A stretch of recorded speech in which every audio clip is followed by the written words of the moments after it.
ये सवाल ऐसा सवाल है जो विद्यार्थी को बहुत ही परेशान करता है। आइए इसका बहुत ही अच्छा तरीका से हम देखेंगे और अच्छे कॉन्सेप्ट के साथ।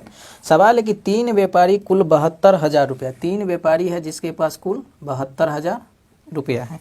उनके व्यय, माने कि व्यय का मतलब खर्च हो गया, यानी कि तीनों का खर्च हो गया। तो खर्च दे दिया है कि 80%, 85% और 75% का खर्चा हो रहा है। मगर उनकी बचत का अनुपात दे दिया है। तो यहाँ से इसका हम बचत का निकाल लेंगे प्रतिशत वाला। तो ये कितना बचाएगा, तो 20%।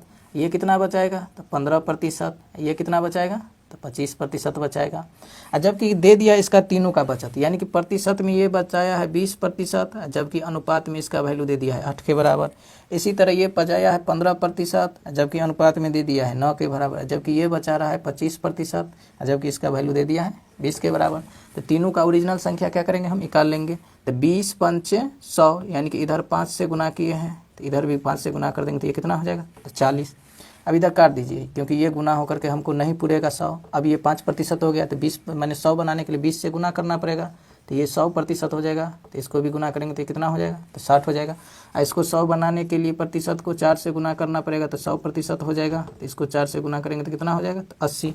तो यानी कि संख्या हमारा हो गया 40:60:80। इस सबको काट देंगे। 20 दूना 40, 20 तिया 60, 20 चौक 80।